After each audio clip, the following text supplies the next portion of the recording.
Vamos a estos versos 5 y 6 de Pedro. Déjame leerte un capítulo anterior. Eso ya nosotros lo vimos, ya lo estudiamos, pero para recordar el contexto, ¿qué nos está trayendo hasta estos pasajes? Dice 1 de Pedro 4, 17 al 19. 1 de Pedro 4, 17 al 19. Te voy a leer la Nueva Biblia de las Américas. Dice así: porque es tiempo de que el juicio comience por la casa de Dios. Y si comienza por nosotros primero, ¿cuál será el fin de los que no obedecen el evangelio de Dios? Y si el justo con dificultad se salva, ¿qué será del impío y del pecador? Así que los que sufren conforme a la voluntad de Dios encomienden sus almas al fiel Creador, haciendo el bien. Pablo ya ha estado hablando en capítulos anteriores de esto que va a pasar en medio de la iglesia con respecto al juicio o que debe pasar primeramente algo en medio de la iglesia para, dice la Biblia, que el Señor va a presentar para sí una iglesia pura y sin mancha, ¿no? Entonces es importante que recordemos esto. Es tiempo de que el juicio comience por la casa de Dios, ¿no? Ya antes también, capítulos antes, desde el capítulo 2, Pedro está hablando de la sujeción a las autoridades, ¿no? Gran parte del capítulo 2 solo podemos darnos cuenta que está diciendo a las esposas que se sujeten al esposo, está diciendo a los hombres que se sujeten a las autoridades, está diciendo a la iglesia que se someta también a la autoridad de la iglesia, etcétera. No está hablando de esta sujeción, de esta, vamos a empezar a llamarle así, de esta humildad o de esta sí, humildad, y ahorita vamos a entrar un poco de lleno a qué me refiero con esta palabra humildad, pero esta humillación, vamos a decirlo así, con respecto a las autoridades puestas por Dios. Desde el capítulo 2, versículo 19 y 21 podemos ver esto, ¿no? Que el Señor está pidiendo soportar con paciencia a las autoridades, incluso a los que son malos, ¿no? En el capítulo 5, ya la semana pasada veíamos la misma actitud en medio de la iglesia, ¿no? Ahora también le está hablando, veíamos la semana pasada, al liderazgo espiritual, ¿no? ¿Qué comportamiento debe tener los ancianos, los pastores, etcétera, ¿no? Voy a leer estos versos en la Nueva Biblia de las Américas, ahora desde el versículo 1.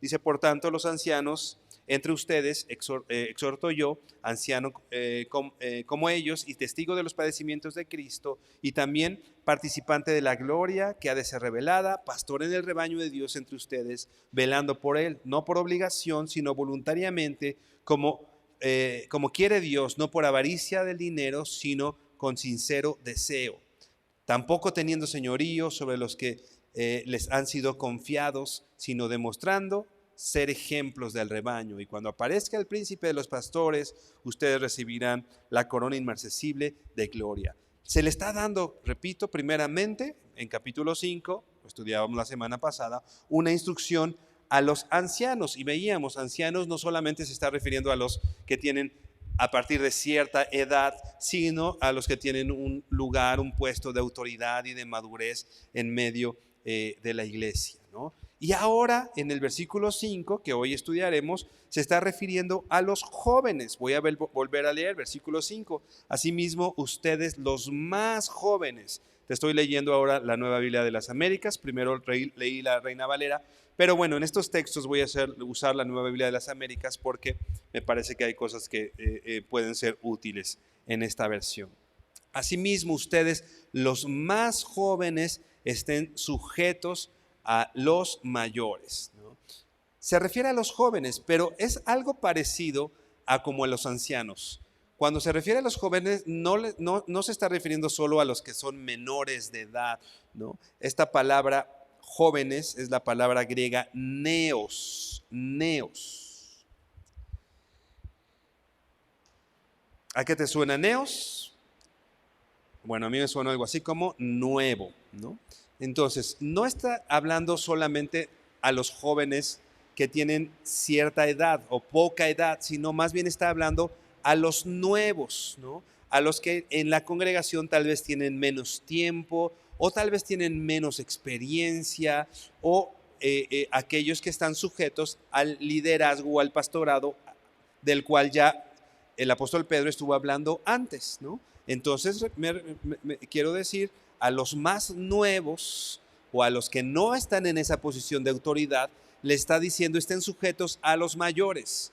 Y a los mayores, otra vez, no se refiere a los mayores de edad necesariamente, sino a los que tienen este puesto de autoridad. Está hablando en este verso, por eso me interesaba ir un poquito antes con esta relación de autoridad, con esta relación de autoridad que tenemos en medio de la iglesia, con nuestras autoridades civiles, con nuestros padres, etcétera, ¿no? Se está refiriendo a estas personas. Ahora, los más nuevos estén sujetos, sométanse o tengan esta precaución del cuidado que los pastores tienen sobre la iglesia, ¿no? Y después más adelante dice, y todos revístanse de humildad en su trato mutuo, ¿no? Primero les habla a los pastores, los que tienen cierto liderazgo, después les habla a los más nuevos, a los que están sujetos, ¿no? Y ahora les está diciendo, y todos revístanse de humildad en su trato mutuo, ¿no? Otra vez una actitud general, ya no, repito, ya no solo a los ancianos, ya no solo a los nuevos, ya no solo a los hombres, ya no solo a las mujeres, sino todos significa todos. O sea, esto que nos está pidiendo el apóstol Pedro, estamos nosotros incluidos, ¿no? Líderes, congregación, todos los miembros de la iglesia, pequeños en Cristo, les está diciendo, todos vístanse, dice, revístanse de humildad en su trato mutuo, ¿no? Revístanse. Otras versiones dicen tal cual, vístete de humildad, vístete de humildad, ¿no? Me llama mucho la atención a cuando nosotros, no sé, te levantas en la mañana, tienes tu ropa de dormir, tu pijama y te vistes, ¿no? Y te vistes de acuerdo a la ocasión, ¿no? Si es un domingo en la mañana, te vistes tal vez de alguna forma. Si vas a ir a trabajar, te vistes de otra forma. Si a lo mejor vas a salir a pasear, ¿no? Te vistes de una forma. Aquí está diciendo, vístete de humildad. Vístete, es algo que te tienes que poner, que tenemos que ponernos todos, ser revestidos. Tienes que vestirte de humildad,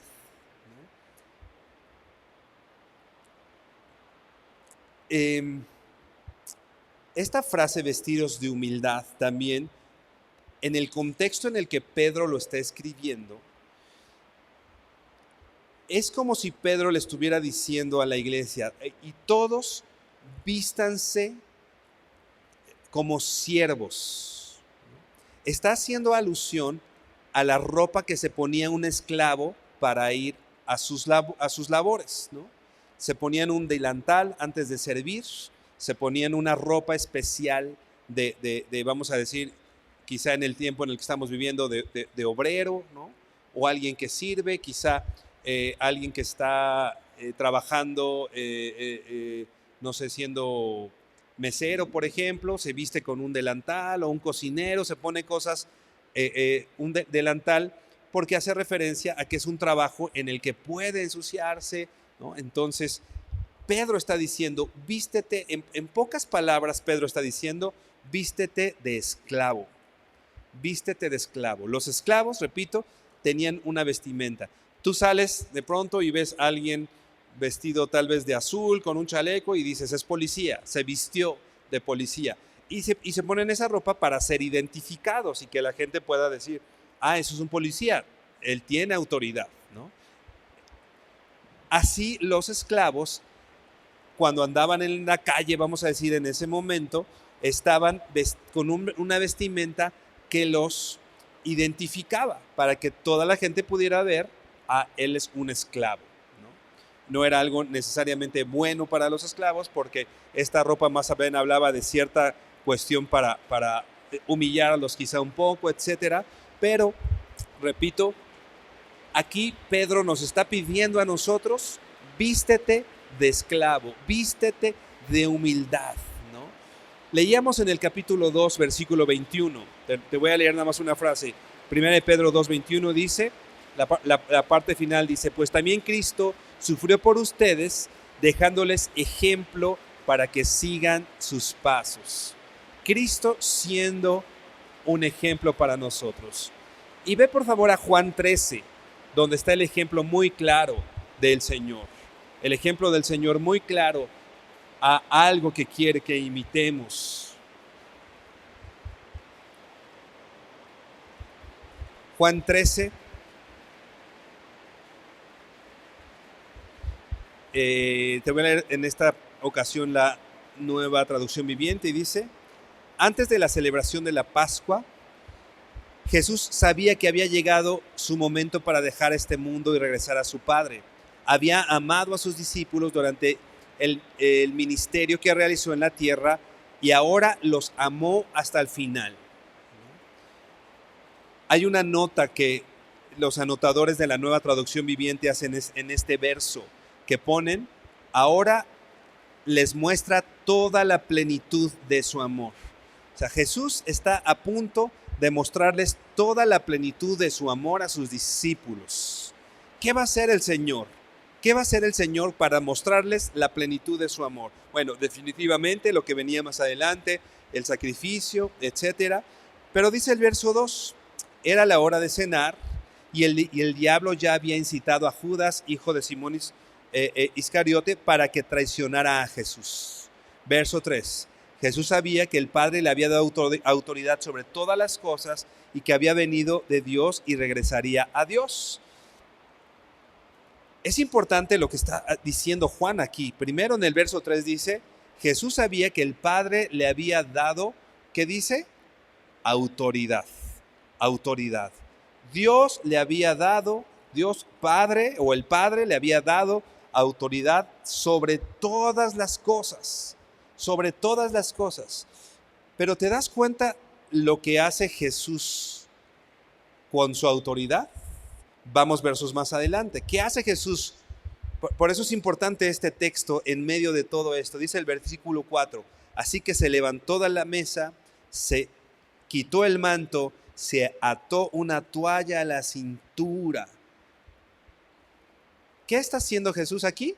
Yo te decía, esta cuestión de vestirte de humildad o vestirte de esclavo era ponerse un delantal o ponerse una toalla, ¿no? ¿Quién hacía? Bueno, se acostumbraba en este tiempo que cuando alguien entraba a una de las casas, le lavaban sus pies, ¿no? Y la labor de lavar los pies la hacía el esclavo de la casa. Llegaba con su toalla, ¿no? Se humillaba, o sea, se hincaba y se ponía a lavar los pies de las visitas, ¿no? ¿Qué está haciendo Jesús aquí? Se levanta de la mesa, se quita el manto, se despoja, ¿no? Se ata una toalla, o sea, el Señor con toda su autoridad, que dice el verso anterior, se viste de esclavo, se viste de siervo, para que todo mundo ahora vea que Él está sirviendo a sus discípulos, ¿no? Dice el versículo 5, y echó agua en un recipiente, luego comenzó a lavarles los pies a los discípulos y a secárselos con la toalla que tenía en la cintura. El Señor se viste de esclavo y toma una actitud de esclavo delante de sus discípulos. ¿Te das cuenta?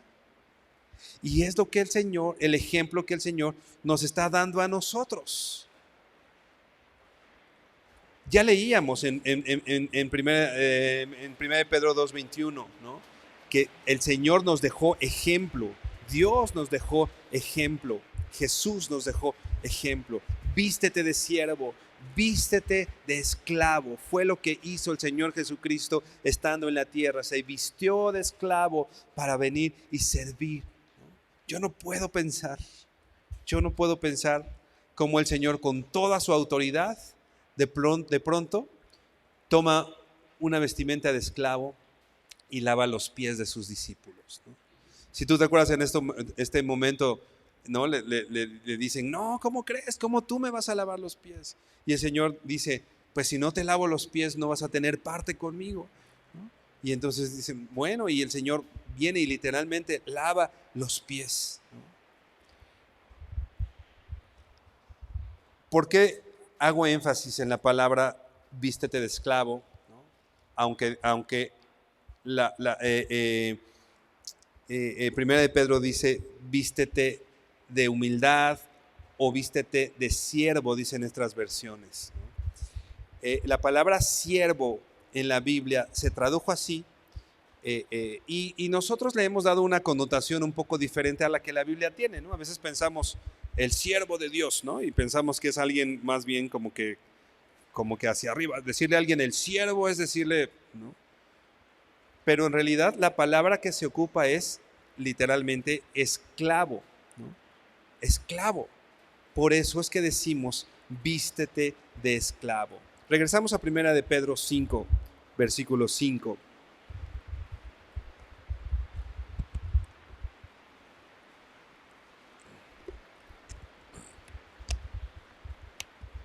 Dice así: asimismo ustedes los más jóvenes estén sujetos a los mayores y todos revístanse de humildad. Vístete de siervo, vístete de esclavo.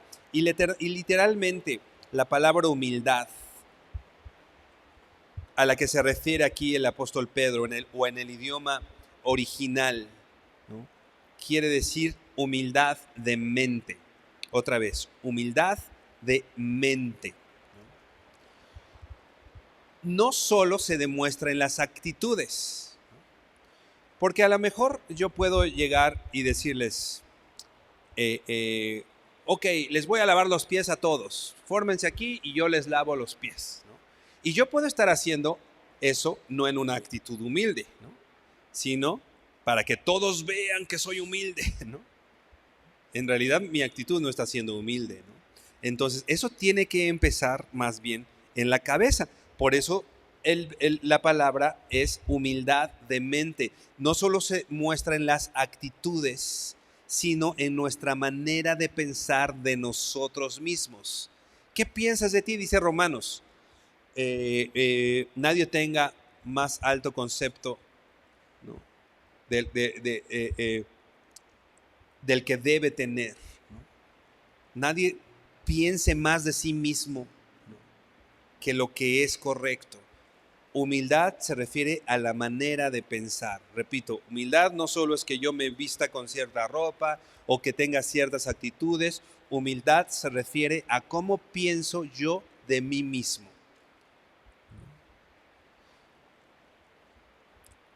Y algo que conlleva esta palabra, no solo se trata de cómo yo trato a los demás, ¿no? Porque a lo mejor mi trato hacia los demás es correcto. Y alguien puede decir, es humilde porque a los demás los trata bien, ¿no? Por supuesto, el concepto de humildad involucra eso, tratar a la gente, tratarla bien, ¿no?, de manera humilde. Pero no solo se refiere a cómo yo o tú tratas a las personas, sino esta palabra humildad se refiere a cómo yo pretendo ser tratado.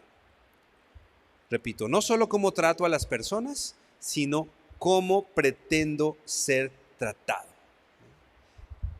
Quiere decir tener una opinión humilde de sí mismo y un sentido de pequeñez, ¿no? Y aquí podemos hacer una pregunta, ¿no? ¿Por qué nos molestamos tanto, por ejemplo, cuando somos maltratados? ¿O por qué nos molestamos tanto cuando alguien no nos está dando lo que nosotros creemos que debe darnos, ¿no? Alguien no me está dando el lugar que yo creo que debo tener, ¿no? ¿Qué es lo que hay en mi corazón? Ve por favor a 1 de Corintios capítulo 4, versículo 1. Te voy a leer la Nueva Traducción Viviente.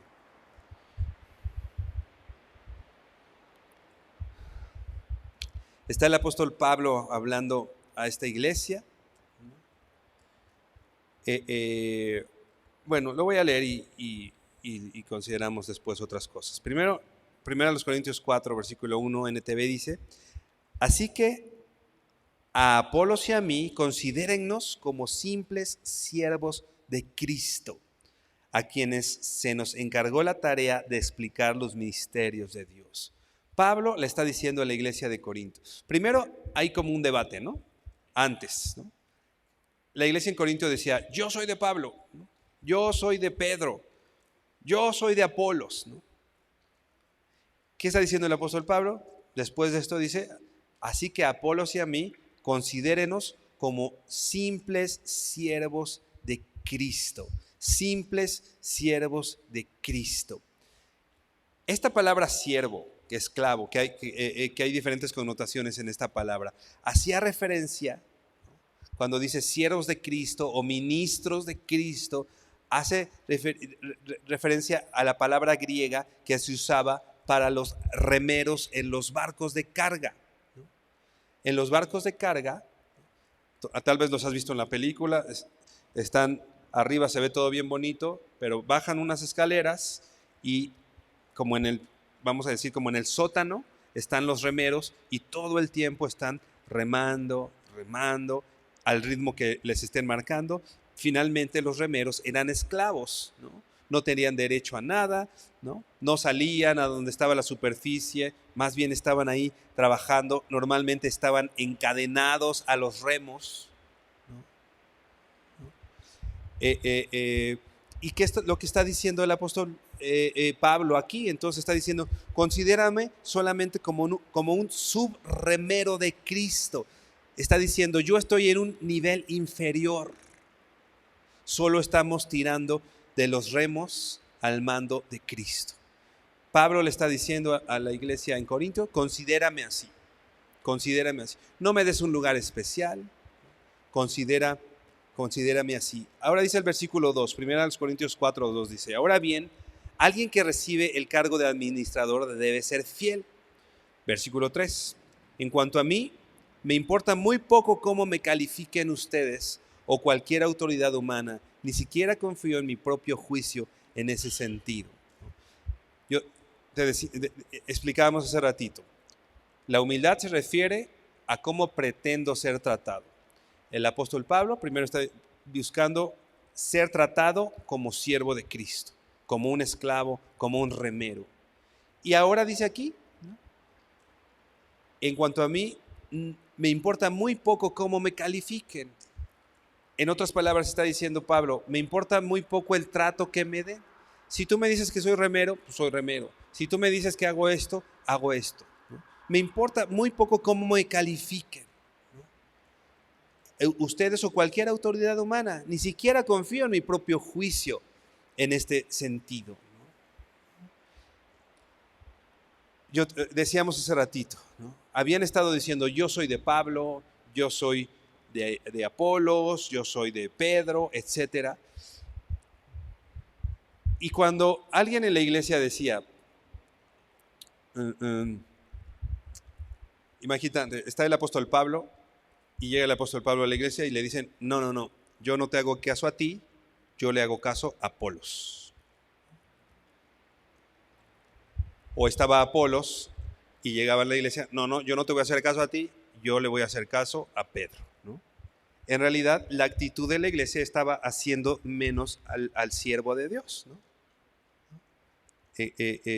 Como si de pronto aquí dijéramos: bueno, a ti, pues tú estás ahí, pero a ti no te hago caso, yo más bien voy de este lado, ¿no? Lo estaban como que despreciando, lo estaban menospreciando y juzgando. ¿Y qué está diciendo el apóstol Pablo con esto? A mí no me molesta cómo me califiques.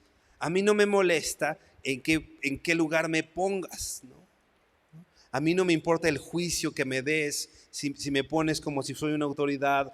A mí no me importa el trato que yo recibo. En realidad, a mí califíquenme más bien como siervo del Señor, ¿no? Otra vez, la humildad se refiere no tanto a cómo yo trato a las personas, sino el trato que pretendo tener. Ya decíamos hace ratito, te tratan un poquito mal o no te dan el lugar que tú quieres y nos enojamos, ¿no? Esto es un termómetro de en qué lugar estamos, vamos a decir, en cuanto a la humildad, ¿no? Leía un libro que decía, y este autor mencionaba algunas marcas de la humildad que me parece que pueden servirnos, que pueden ser una herramienta importante para, otra vez, ese termómetro de humildad, ¿no? Dice este autor, algunas marcas de la humildad. Menciona la voluntad de realizar los servicios más bajos y pequeños por amor de Jesús. Otra vez, la voluntad de realizar los servicios más bajos y pequeños por amor de Jesús. A veces estamos en un lugar, estamos en una posición, pero si pronto te cambian de esa posición y te dicen, ¿qué te gusta que haya en medio de la iglesia? Dice aquí, realizar los servicios más bajos o más pequeños, ¿no? Servir a los demás, tal vez, no sé, pienso limpiar los baños, no sé. Y que te digan, ok, hoy te toca limpiar los baños, ¿no? ¿Qué pasaría en tu corazón? Ese es el termómetro. Si en tu corazón es, ay no, pues cómo, pues si yo ya llevo 10 años en la iglesia, o sea, ¿me van a poner a lavar los baños? La voluntad de realizar los servicios más bajos y pequeños por amor de Jesús. Otra de las marcas de la humildad es conciencia de nuestra propia incapacidad para hacer algo sin Dios. O sea, el saber que para hacer cualquier cosa necesitamos a Dios. Otra marca de humildad es la voluntad de ser ignorado por los hombres. La voluntad de ser ignorado por los hombres. Y una más. No tanto el desprecio o el odio a uno mismo. A veces pensamos que humildad es odiarme a mí mismo. No se trata del odio o que te desprecies, dice este autor, más bien de el olvido de uno mismo. O sea, la posición en la que estás tú o el trato que te dan a ti pasa a un segundo o tercer plano, ¿no? No tanto que tú a ti mismo te menosprecies, pero te olvidas, ¿no? Te olvidas de ti mismo, ¿no? Dice, no tanto el desprecio o el odio de uno mismo como el olvido de uno mismo y ser verdaderamente centrado en los demás en lugar de ser egocéntrico, centrado en los demás, ¿no? Llegamos, ¿no?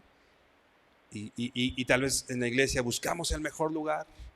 Alguien centrado en los demás es, no me importa a mí tanto dónde, pero procuro que alguien más se siente en el mejor lugar. Más bien nos centramos en los demás. Una actitud no es humilde cuando está centrada en uno mismo. Otra vez, una actitud no es humilde cuando está centrada en ti mismo. Aunque puedan parecer actitudes correctas, pero si esas actitudes correctas están centradas en ti, no es una actitud humilde.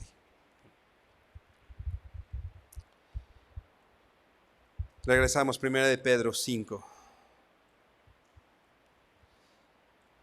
Dice asimismo, 1 de Pedro 5:5, asimismo ustedes los más jóvenes estén sujetos a los mayores y todos revístanse de humildad en su trato mutuo, porque Dios resiste a los soberbios, pero da gracia a los humildes. Hay un contraste, ¿no?, entre la humildad y entre los soberbios, ¿no? Lo contrario al ser humilde es el ser soberbio, alguien centrado en sí mismo, alguien que busca su bien, alguien que quiere ocupar los mejores lugares, que quiere estar en el mejor lugar por encima incluso de los demás. Ve por favor a Proverbios 3, versículo 34.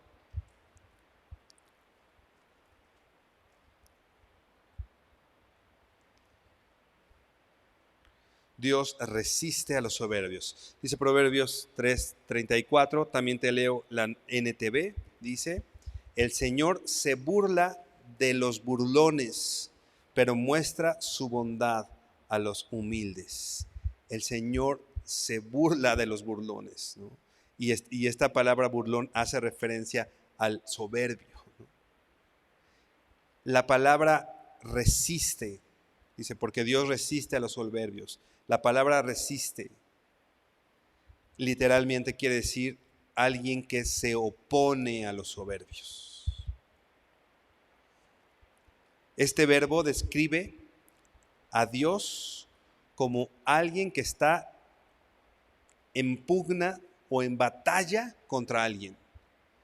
¿Contra quién está peleando Dios? Dice aquí, contra los soberbios.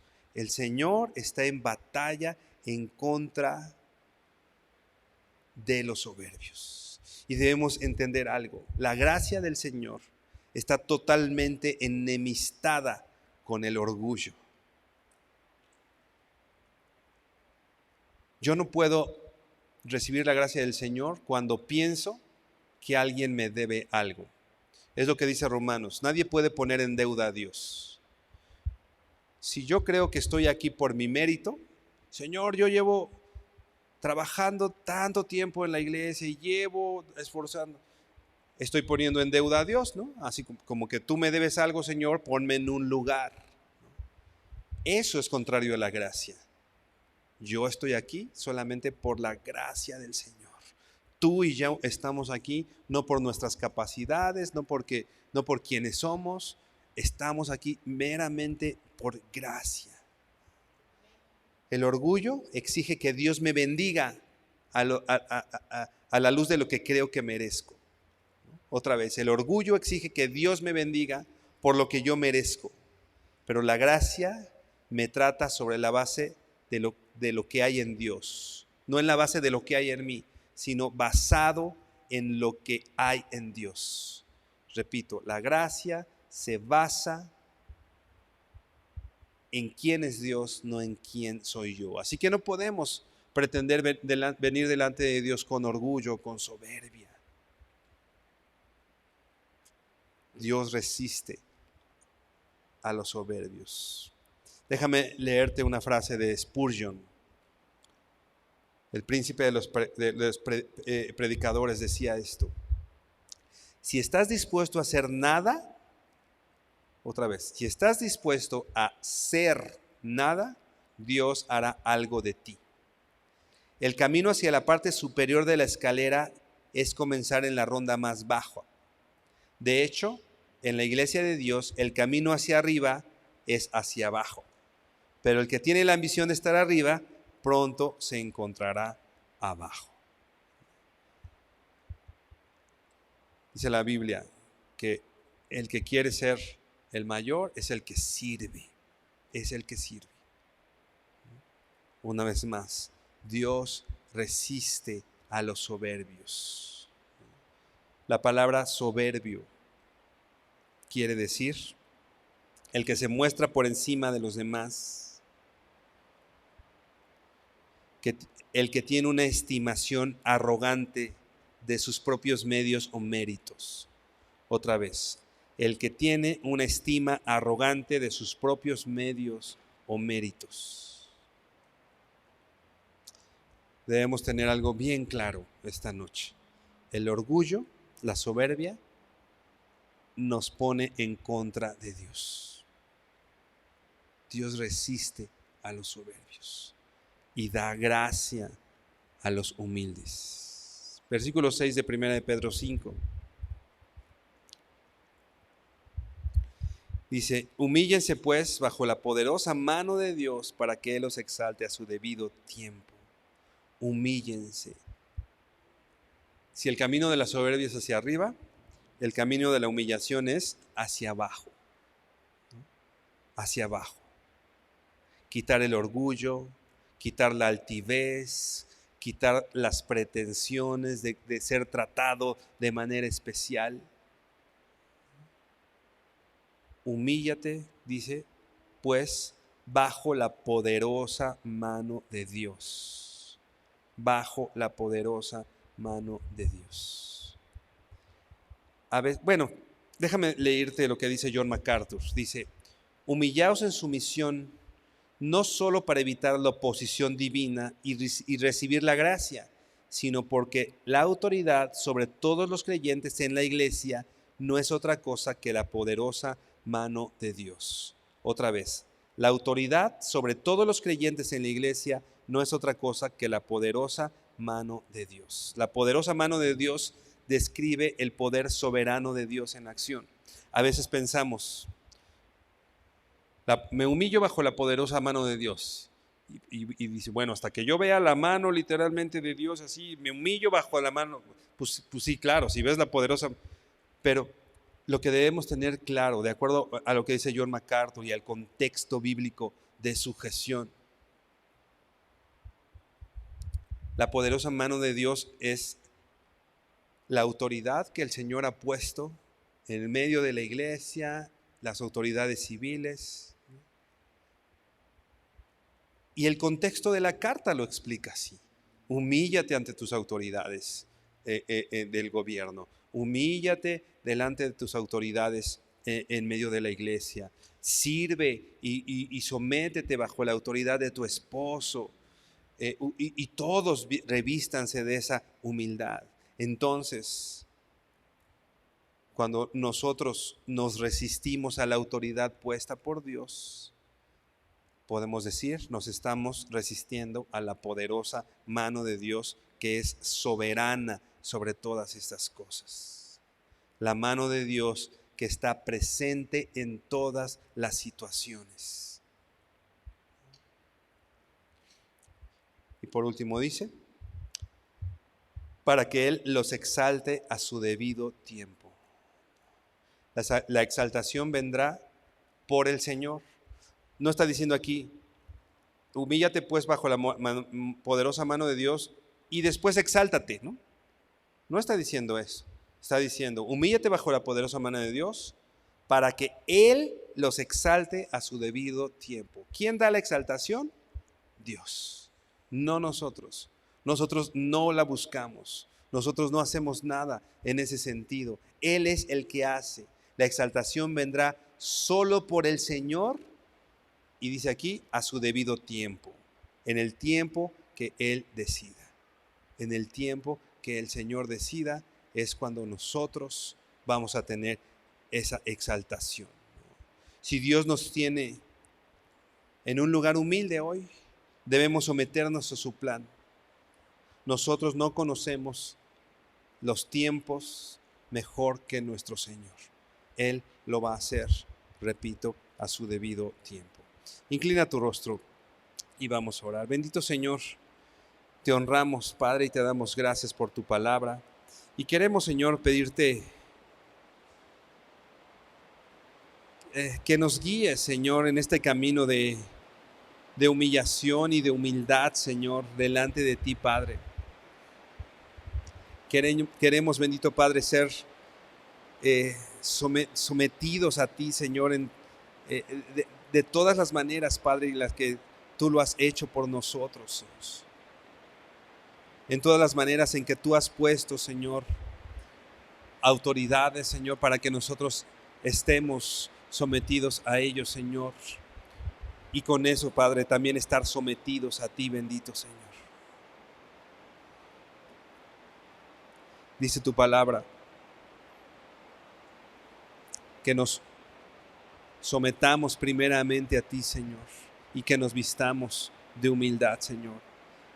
Y justo es lo que queremos, Señor, ser sometidos, Señor, ser sometidos a ti, ser sujetos a ti, Padre, honrarte a ti, Señor, glorificarte, porque sabemos lo que dice tu palabra, Señor, que a su debido tiempo tú concederás la exaltación, Señor, y es algo que solamente tú lo vas a hacer, Señor.